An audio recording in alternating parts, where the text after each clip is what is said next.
J'apprécie beaucoup la rencontre que le chef de l'État a eue avec les partis politiques. C'est une rencontre que tout le monde attendait. Mais là où il y a un peu d'erreur, on ne sait pas pourquoi il a attendu jusqu'à un dernier moment. Ce qu'il a dit dans la rencontre là, nous ne sommes pas encore satisfaits. On n'est pas sûr si l'opposition peut participer aux élections. Il a attendu un dernier moment. Sinon, il pouvait prendre une décision à l'avance, avant même le dépôt des dossiers. Bon, maintenant, il a convoqué une réunion à la plénière. Bon, c'est que sur la loi que les députés vont essayer de voir, ça permettra à l'opposition de participer aux élections. Si ça verrait contraire, les élections n'auront pas lieu. Vraiment, je trouve que le chef de l'État a su vite réagir dans la mesure où les élections sans opposition, on ne trouvait pas ça juste dans le pays.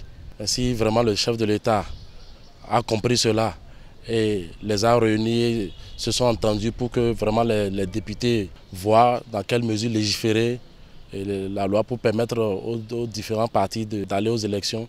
Je trouve que cela vraiment est une bonne initiative du chef de l'État qu'il faut vraiment apprécier. Il a pris une décision très salutaire pour pouvoir mettre la balle à terre et que chacun soit représenté au niveau des élections, que personne ne soit écarté pour compte personnellement.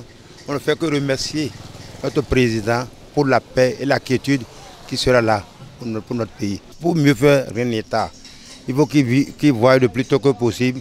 Si l'Assemblée se revoit avec le président, chacun va donner son point de vue. Je suis très content de la rencontre là. C'est les députés qui ont voté. Maintenant, il leur donne encore l'opportunité d'aller réviser. Puisque avant, on n'avait pas eu des choses comme ça. Si aujourd'hui cela se présente, c'est à cause de ces députés-là. Maintenant, c'est à eux de décortiquer tout. Vous voyez maintenant les articles qu'ils ont mis qui empêchent d'autres, qui empêchent le processus électoral. Jusqu'à présent, moi, le président n'est pas condamnable. Donc, si on se retrouve aujourd'hui dans cette situation, c'est eux. Puisque, depuis qu'ils sont en train de voter, s'il voit que cela va mettre notre démocratie en danger, il peut dire, monsieur le chef de l'État, attention, ne faites pas ci. Donc, ce n'est pas bon. Mais ils ne disent rien. Ils votaient tout, aveuglement. Comme si c'est les gens qui sont partis chercher dans les campagnes pour siéger. Oh, c'est les gens de haut niveau.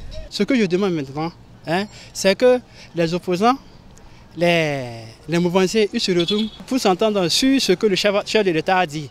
C'est ce qu'ils devaient faire premièrement. Donc, n'eût été la vigilance de la CEDEAO dans notre région, on allait connaître le pire.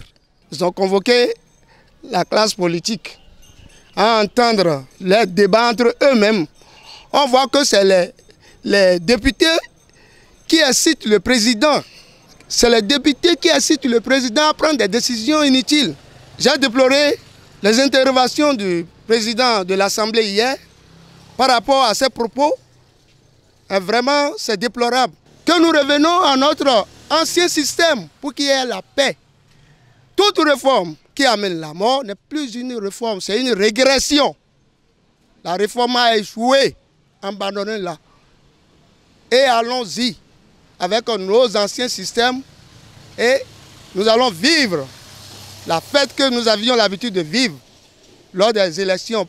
Ce que le chef de l'État a dit, s'il tient à ces mots, ça veut dire que tout le monde participera aux élections sans exception.